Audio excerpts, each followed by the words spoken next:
Bien, estimados y estimadas estudiantes champanistas, tengan ustedes el cordial saludo de su profesor Luis Basauri Castillo. Y en esta ocasión vamos a hacer un tema que tiene que ver también con Europa, pero que también que tiñó de cultura a América. Es decir, la ciencia y la cultura en el siglo XVII también más adelante repercutió más adelante en América, tanto en América del Norte como en América del Sur. Vamos a ver acerca de la ciencia. ¿Cómo no, digamos, olvidar a Isaac Newton, ¿no? Isaac Newton, que, bueno, contó la historia de que estuvo sentado bajo un árbol de un manzano y se le cayó una manzana. Entonces él dijo, no, acá existe en la Tierra algo que atrae a todos los elementos, ¿no? Vamos a ver acerca de este personaje y de otros en esta etapa del siglo XVII. Recordemos que el siglo XVII corresponde a los años desde 1600 hasta 1699. Muy bien, la ciencia, la revolución científica, sabemos que apareció en esto, pero ¿qué es la revolución científica?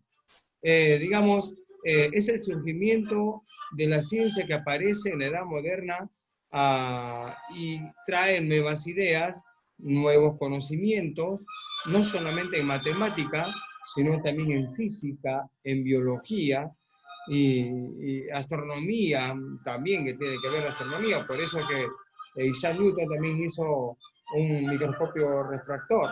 También Isaac Newton tuvo que ver con digamos, la luz, de que la luz blanca tenía trasfondo varios colores, todo eso, ¿no? Vamos a ver entonces acerca de este personaje más adelante. Entonces,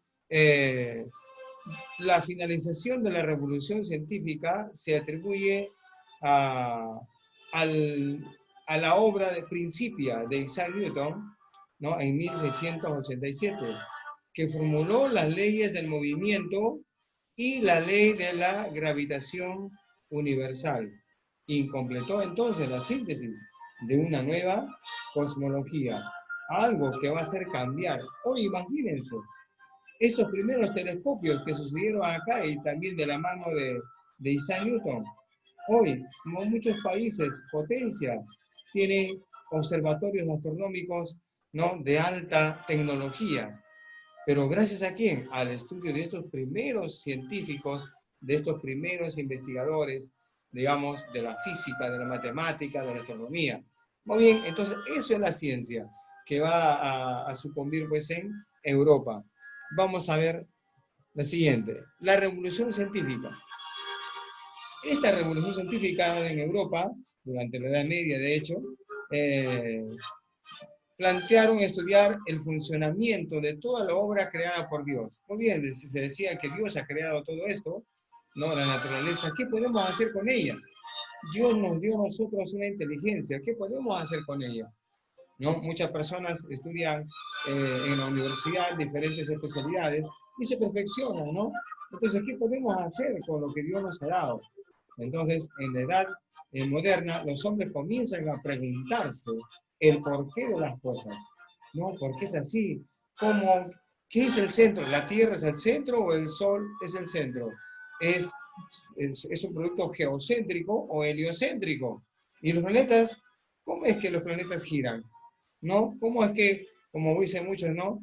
Somos nosotros polvo, ¿no? Y vivimos en una roca flotando en el espacio. ¿Cómo así, no? Entonces, pero Dios hizo las cosas con proezas muy grandes, ¿verdad? Entonces, la humanidad se preguntaba el porqué de las cosas, ¿no? Y ellos iban descubriendo. Algunos descubrían porque les apasionaba la astronomía, otros por el hecho de observar la naturaleza. ¿Qué había dentro de ellos? Así como decía Newton, cuando se quedó la manzana, decía, todo lo que sube tiende a bajar, ¿no? Entonces tiene que decir que hay un poder imantado, ¿verdad? Muy bien. Entonces fueron descubriendo muchos aspectos. Primero, por ejemplo, sobre el universo, el planeta, nuestro planeta, ¿no? Y el funcionamiento también de nuestro cuerpo humano, porque también se estudió biología, la anatomía. Entonces, poco a poco se iban generando nuevas ideas. Kepler, por ejemplo, descubre que los planetas giran alrededor del Sol, y él estaba convencido de ello, que los planetas giran alrededor del Sol. Algo también lo dijo Nicolás Copérnico, ¿verdad? Entonces, y Kepler lo verificó, lo sentó. Bueno, él también descubre que en sí, verdaderamente, los planetas giran alrededor del Sol en su estudio científico. Muy bien, entonces fue la teoría heliocéntrica la que produjo por Nicolás Copérnico.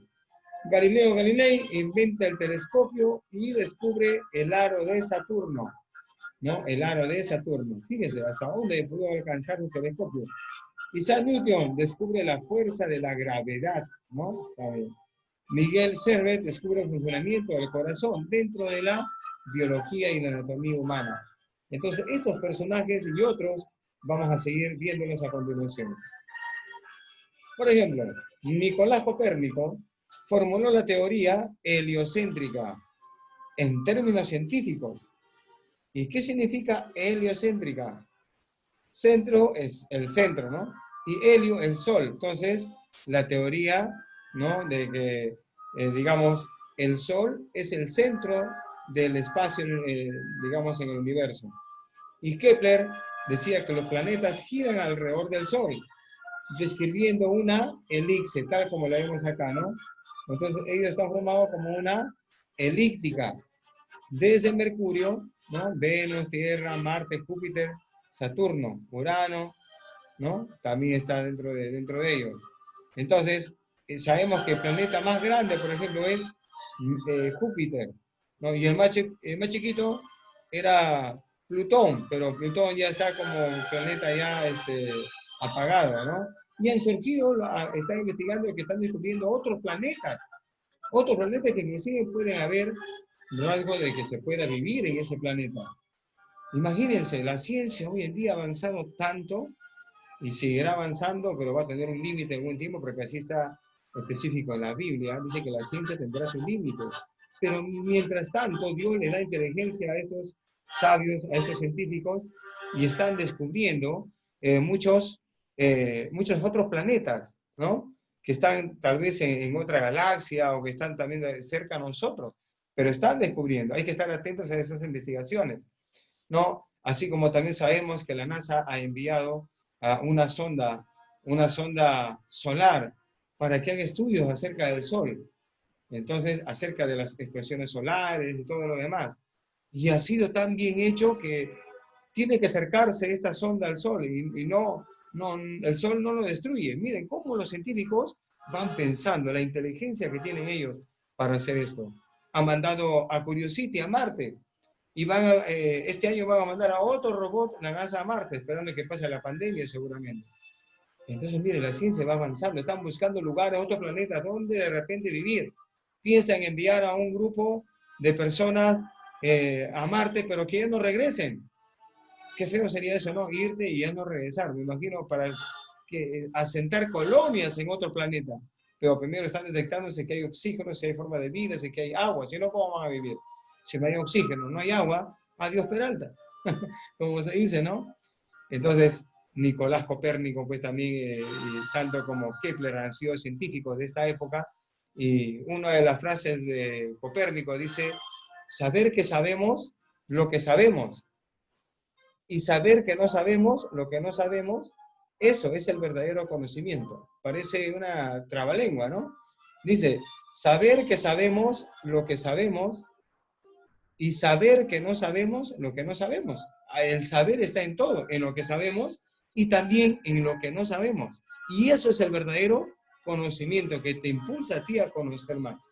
Ustedes están en tercer año de secundaria, están conociendo, pero van a ir a conocer más. Y si ustedes se vuelven investigadores, también pueden ir conociendo más. Ojo que la carrera científica en el Perú está hoy en día activada, ¿no? Con esto de la pandemia, tiene su valor positivo porque ha identificado que la actividad de los científicos en el Perú, y eso me parece muy bien, ¿no? Entonces, saber lo que sabemos, y saber lo que no sabemos, que sabemos lo que no sabemos. Entonces, ese es el verdadero conocimiento. Lo dijo Nicolás Copérnico. Vamos a seguir con otros personajes.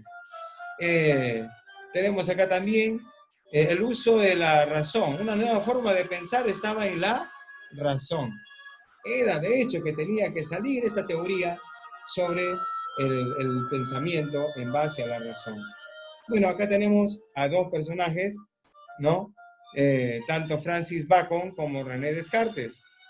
Francis Bacon está, digamos, pegado al conocimiento a través de la experimentación. Mientras tú experimentes más digamos, conocimiento vas a tener. René Descartes estaba en contra del lenguaje empírico, porque el empirismo tiene que ver con la experimentación. Y René Descartes decía, no solamente basta con el empirismo, no solamente basta con lo que tú conozcas a través de la experiencia, ¿no? Algunas cosas, sino también el uso de la razón. Y eso fue lo que dijo René Descartes, que la razón es la fuente del saber, el medio principal para interpretar la realidad en que vivimos.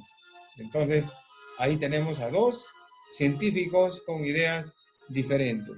Y yo estaría de acuerdo con los dos. No sé ustedes, pero yo sí estaría de acuerdo con los dos. ¿Saben por qué? Porque la experiencia también enseña. Hay algunas personas, bueno, yo aprendí, por ejemplo, a tocar órgano electrónico, teclado, aprendí a tocar guitarra, parte también de la flauta, sin que nadie me enseñe. Eso es empírico, eso es empirismo, ¿no?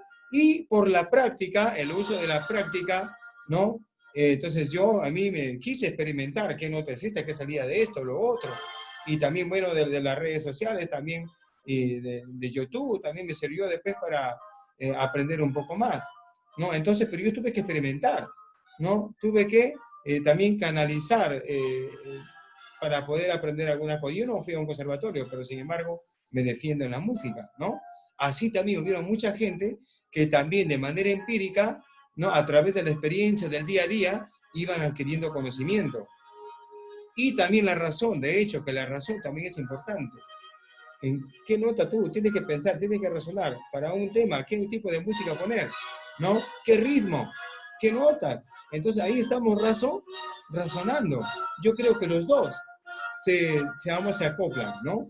Tanto la experimentación o el empirismo de Francis Bacon y la razón de René Descartes. Eso es para mí, personal. Yo creo que, por digo, no sé ustedes, ya después hablaremos en el Zoom. Muy bien. El empirismo, acá lo tenemos ya mucho más abierto. En esta parte, Francis Bacon crea el método científico, llamado también el método experimental, que decía, solo a partir de la observación y la realización de un experimento práctico podían formularse leyes científicas de carácter general, es decir, basado en el método experimental. Y en educación también lo hacemos el método experimental. Por ejemplo, yo a un grupo le aplico una técnica moderna, eficaz, y al otro se llama grupo experimental. Y el grupo control, ellos no les experimento lo que, digamos, sobre algo que ha ocurrido en la ciencia y que ayuda a la educación. Entonces yo comparo al final, ¿cuál de los dos? Si al que le apliqué la técnica, ¿no? O al que no apliqué la técnica. ¿Y cuál de los dos tengo mejores resultados? ¿No? De repente en el análisis crítico, de repente, digamos, en los conocimientos plenos. Entonces, yo tengo que ver, tengo mi grupo experimental y mi grupo control. Entonces, a eso se enfoca también Francis Bacon, ¿no? A través de las experimentaciones. Él decía en una frase que la verdad es hija del tiempo, no de la autoridad. ¿No? La verdad es hija del tiempo y no de la autoridad, decía Francis Bacon. Vamos a ver, ¿a quién tenemos? Acá tenemos a René Descartes. René Descartes es considerado, pues, padre de la geometría analítica, fue un matemático, y también de la filosofía moderna, a través digamos, de lo que él, de su teoría de él, la base de todo conocimiento está, pues, basada en la razón. Es uno de los más destacados en la revolución científica. tenía su método filosófico y su método científico. En su obra, Reglas para la dirección de la mente, y también Discurso del método, fueron obras en base al uso de la razón. Y una de sus frases es, cogito ergo sum, pienso, luego existo. Es una frase filosófica de René Descartes. Dice, pienso, luego existo. ¿Y ustedes qué opinan? Ustedes primero piensan y después existen. Primero pensamos antes de hablar para ver qué es lo que vamos a decir. Por ahí va la cosa, ¿no? Muy bien, entonces, René Descartes fue pues digamos, una persona muy dedicada al estudio científico y también al estudio filosófico. Pasamos ahora con Isaac Newton. Bueno, Isaac Newton estudió también, aparte de la gravedad, aparte de la inercia, de la fuerza, la ley de la acción y reacción, también esos dos estímulos que hemos visto, ¿no? Acerca de la gravedad, de los movimientos, las leyes del movimiento y la gravitación universal. También estudió la óptica, ¿no? Y por eso hizo el telescopio reflector, ¿no? Por Isaac Newton. Isaac Newton fue un alquimista, químico, matemático, inglés, autor de la filosofía natural, Principia, también la matemática, y escribió la ley de la gravitación universal, ¿no? Y de la ley del movimiento, ¿no? Por eso que también dice de la inercia. Todo cuerpo, dice, permanece en su estado de reposo, ¿no? O un movimiento, dice, uniforme, a menos que sobre él actúe una fuerza externa, otra fuerza, ¿no? Entonces, de ahí también sucumbió la ley de la acción-reacción. Por cada acción hay una reacción. Entonces, por decir, si tú metes tu dedo a una olla que está hirviendo, reaccionas al toque. Es acción-reacción, por decirlo así. Y una también de sus obras cumbres, aparte de la ley de la gravitación universal, que vio acerca de se inspiró en la caída de una manzana, ¿no? Según cuentan, ¿no? Como ustedes sabemos, ¿no? Estaba sentado y cayó una manzana, supuestamente su cabeza, su costado, no sé. Pero el hecho es que vio que una manzana cayó, o sea que dijo que existe una ley de atracción aquí en la Tierra, ¿no? Algo que atrae a los cuerpos a la Tierra, ¿no? Entonces todo lo que sube tiende a bajar. Y una de las frases importantes de Isaac Newton dice, lo que sabemos es una gota de agua, lo que ignoramos es el océano. Tremendo, ¿no? Tremendo. ¿Qué significa esto? ¿No? Significa de lo que sabemos es algo pasajero, corto, pequeño. Ignoramos muchas cosas de que hay en el universo, a nuestro alrededor, y tenemos que investigarlo. Entonces, la investigación, chicos, chicas, es muy importante para la vida del ser humano. Tú puedes ser investigador, ¿no? Hay que investigar, buscar información. Puedes ser autor de libros, ¿no?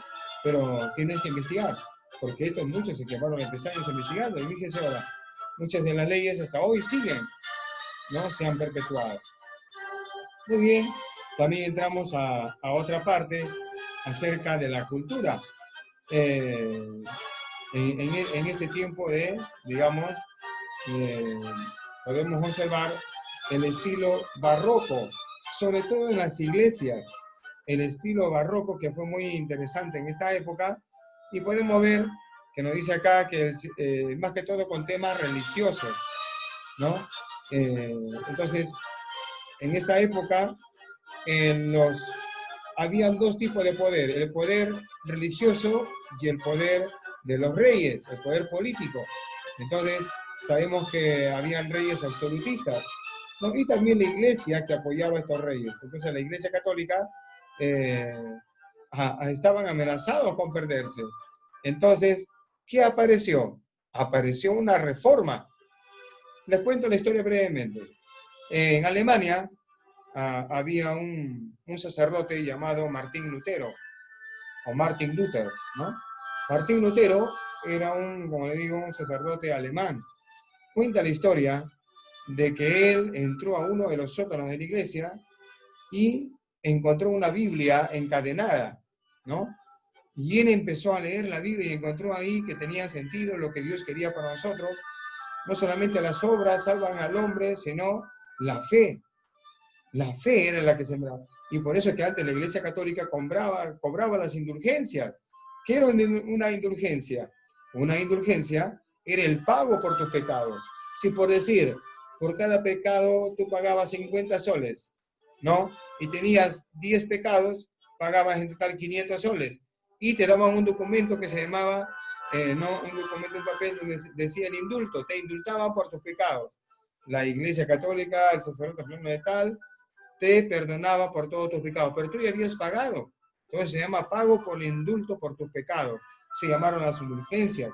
También hubieron las cofradías, ¿no? Que mucha gente pagaba a las iglesias, ¿no? Con joyas, objetos así, muchas cosas más, ¿no? Para que te cases. Antes las personas que querían casarse tenían que pagar para que se casen. Y se llamaba el dote. Entonces el dote era el pago, ya sea en dinero, ya sea en terrenos. Y así la iglesia formaba, pues, digamos, eran como feudales, ¿no? Tenían posesiones de muchas tierras. Y este sacerdote alemán escribió ensayos sobre esta nueva reforma, ¿no? Donde invitaban a que el centro de todo era Cristo y la fe era la agitación principal, que no por las obras, no porque yo voy pagando más en la iglesia, no porque yo pago esto, no y esto, ¿no? Entonces te vas a salvar. Eso no te va a salvar, sino te va a salvar la fe puesta en Jesucristo, es lo que decía Martín Lutero. Entonces él crea la reforma y va a tener muchos seguidores, de hecho. Y entonces la Iglesia Católica, al ver que no podía hacer nada con Martín Lutero, lo perseguían, ¿eh? Y después también al sistema religioso también. Entonces ellos los van a llevar, los van a llamar también a ellos como personas no aptas, no gratas para la Iglesia Católica. Entonces por eso acá dice que la Iglesia Católica romana amenazaban con perderse, o sea, su poder y la gloria, amenazaban con perderse, ¿no? Todas esas cosas que hacía antes la Iglesia, hacía mal, claro, ¿no?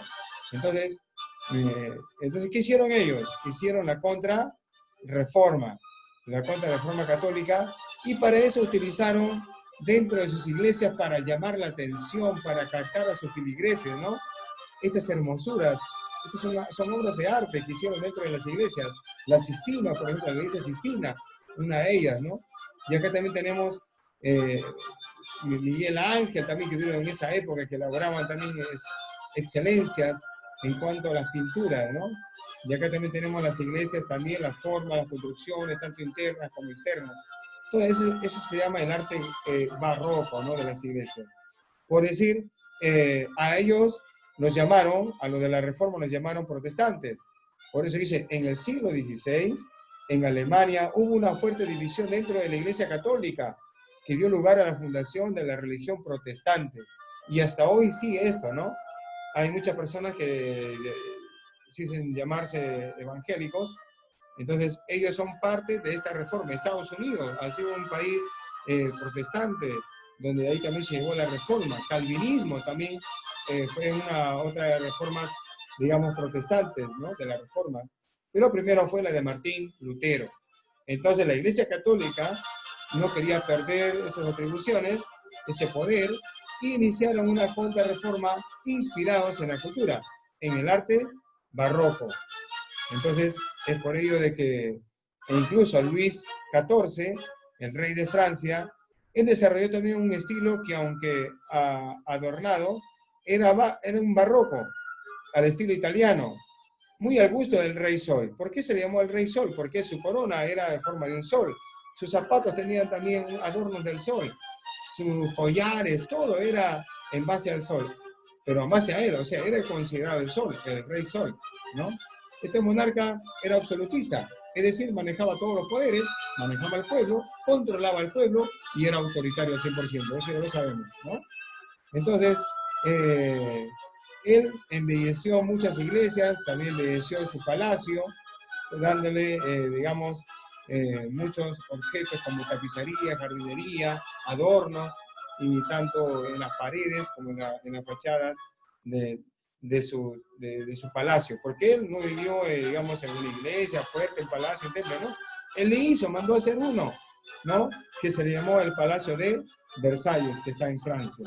Muy bien, Entonces el rey también, Luis XIV, también tomó asunto en el caso, porque sabía que la iglesia también a él lo apoyaba. Muy bien, es así como hemos visto en este segmento acerca de algunos de los principales, digamos, científicos de esta época y que marcaron, pues, un sitial muy importante. Gracias por tu atención.